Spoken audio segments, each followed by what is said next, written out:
दिया है, ये खबर आई है। हाथ जोड़ती रही माँ बाप, हाथ जोड़ते रहे, हमें एक बार दिखाओ, हमारी बच्ची का मुंह एक बार दिखाओ। हमको नहीं दिखाया गया। बच्ची का शरीर में कोई कपड़ा नहीं था, पैर दोनों राइट एंगल में मिला गया।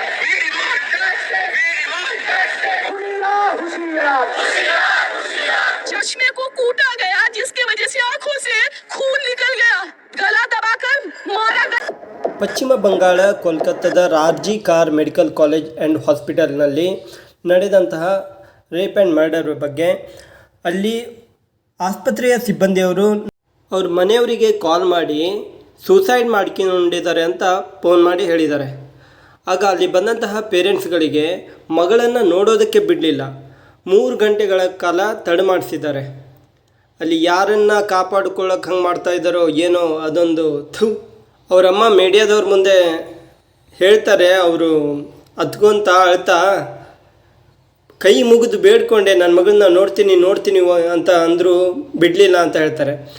ಮೊದಲಿಗೆ ಬಿಡಲೇ ಇಲ್ಲ ಅಂತೆ 3 ಗಂಟೆಗಳ ಕಾಲ. ಕಡೆಗೆ ಅವ್ರು ಹೋಗಿ ನೋಡಿದಾಗ ಅಲ್ಲಿ ಆಗಿರುವಂತಹ ಘಟನೆಯನ್ನು ಅವರ ತಾಯಿಯವರು ಹೇಳಿದ್ದನ್ನು ನೀವೇ ಮೊದಲು ಕೇಳಿಸ್ಕೊಂಡಿದ್ದೀರಿ. ಆ ಹಾಸ್ಪಿಟ್ಲಲ್ಲಿ ಏನು ಆಟ ಆಡ್ತಾ ಇದ್ದಾರೆ, ಏನನ್ನು ಮುಚ್ಚಿಡ್ಲಿಕ್ಕೆ ನೋಡ್ತಾ ಇದ್ದಾರೆ ಅಂತ. ಅಷ್ಟೇ ಅಲ್ಲ, ಸಾಕ್ಷಿಯನ್ನು ನಾಶ ಮಾಡೋದಕ್ಕೆ ರೌಡಿಗಳು ಬಂದಿದ್ದಾರೆ.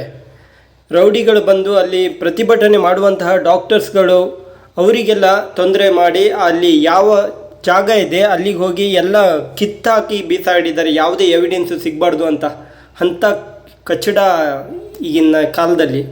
1947 ಒಳಗೆ ಇಂಗ್ಲೆಂಡು ಅವರು ನಮ್ಮನ್ನು ಆಳ್ತಾ ಇದ್ದರು. ಇಂಗ್ಲೆಂಡ್ ಅವರು 1947 ನಂತರ ಸ್ವಾತಂತ್ರ್ಯ ಸಿಕ್ತು, ಆದರೆ ಇನ್ನೂ ಕಚ್ಚಡ ಕ್ರಿಮಿನಲ್ಗಳು ಹಾಗೆ ಉಳ್ಕೊಂಡಿದ್ದಾರೆ. ಅಲ್ಲಿ ಸರ್ಕಾರದ ಪೊಲೀಸವರು ಇದ್ದಾರೆ.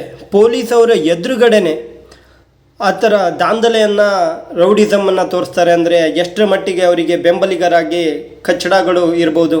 ಅವ್ರ ಬೆಂಬಲಿಗರಾಗಿ ಏನೇ ಮಾಡಿದ್ರು ನಾವಿದ್ದೀವಂತ ಹೇಳಿ ಕಳಿಸಿರ್ತಾರಲ್ಲ. ಪ್ರತಿಭಟನೆ ತೀವ್ರವಾಗ್ತಿದ್ದಂಗೆ ಅಲ್ಲಿ ಪ್ರಿನ್ಸಿಪಾಲು ರಾಜೀನಾಮೆ ಕೊಡ್ತಾರೆ.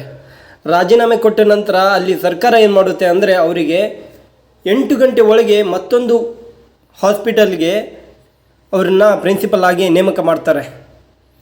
ಅದು ಎಷ್ಟರ ಮಟ್ಟಿಗೆ ಇರುವಂಥದ್ದು ಅಂದರೆ ಅವರಿಗೆ ಸಪೋರ್ಟು ದೇವರೇ ಬಲ್ಲ. ಈಗ ಇಂಥವರಿಗೆ ಎಷ್ಟು 5 ವರ್ಷ 7 ವರ್ಷ 9 ವರ್ಷ ಓದ್ಕೊಂಡು ಒಂದು ಕೆಲಸವನ್ನು ಮಾಡೋದಕ್ಕೆ ಹೋಗ್ತಾರೆ, ಸೇವೆಯನ್ನು, ಅದನ್ನು ಸರಿಯಾಗಿ ಮಾಡೋದಕ್ಕೆ ಬಿಡಲ್ಲ ಈ ಕ್ರಿಮಿನಲ್ ಮೈಂಡ್ ಸೆಟ್ ಅವರು. ಫೈನಲಿ ಒಬ್ಬನ್ನು ಅರೆಸ್ಟ್ ಮಾಡಿದ್ದಾರೆ. ಅದು ಹೇಗೆ ಅಂದರೆ ಅಲ್ಲಿ ಆ ಇನ್ಸಿಡೆಂಟ್ ನಡೆದಂಥ ಸ್ಥಳದಲ್ಲಿ ಬ್ಲೂಟೂತ್ ಬಿದ್ದಿರುತ್ತೆ. ಬ್ಲೂಟೂತ್ ಬಿದ್ದಾಗ ಅಲ್ಲಿ ಕ್ಯಾಮ್ರಾದಲ್ಲಿ ನೋಡಿರ್ತಾರೆ, ಇವನು ಸಂದೇಹ ಬಂದಾಗ ಬ್ಲೂಟೂತನ್ನು ತೆಗೆದುಕೊಂಡು ಇವನ ಮೊಬೈಲನ್ನು ಕನೆಕ್ಟ್ ಮಾಡ್ತಾರೆ. ಆಟೋಮೆಟಿಕ್ಕಾಗಿ ಅದು ಕನೆಕ್ಟ್ ಆಗುತ್ತೆ. ಅದ್ರ ಕಡೆಗೆ ಇವನ್ನ ಜೈಲಿಗೆ ಒಯ್ತಾರೆ.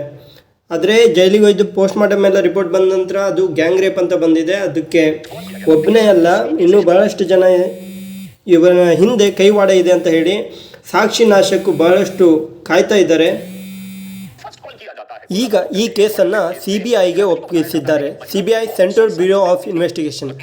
ಈಗ ಅಲ್ಲಿ ಪಶ್ಚಿಮ ಬಂಗಾಳದ ಪೊಲೀಸರು ಅದರಲ್ಲಿ ಇಂಟರ್ಫಿಯರ್ ಆಗೋ ಹಾಗೆ ಇಲ್ಲ. ಆ ರೀತಿ ಮಾಡಿದ್ದಾರೆ. ಯಾಕಂದರೆ ಸಾಕ್ಷಿ ನಾಶಕ್ಕಾಗಿ ಬಹಳಷ್ಟು ಕಸರತ್ತು ನಡೆಸಿದ್ರು. ನಾವು ಪ್ರತಿ ವರ್ಷ ಯಾವಾಗಲೂ ಸ್ವಾತಂತ್ರ್ಯದ ಹಬ್ಬನ ಆಚರಿಸ್ತೇವೆ ಆಗಸ್ಟ್ 15ಕ್ಕೆ. ಈಗ ಇಂಥ ಕ್ರಿಮಿನಲ್ ಮೈಂಡ್ ಸೆಟ್ ಅವ್ರನ್ನ, ಕ್ರಿಮಿನಲ್ಗೆ ಸಪೋರ್ಟ್ ಮಾಡೋರನ್ನ, ಇಂಥವ್ರ ಸಂಹಾರದ ಒಂದು ದಿನವನ್ನು ಆಚರಿಸಬೇಕು.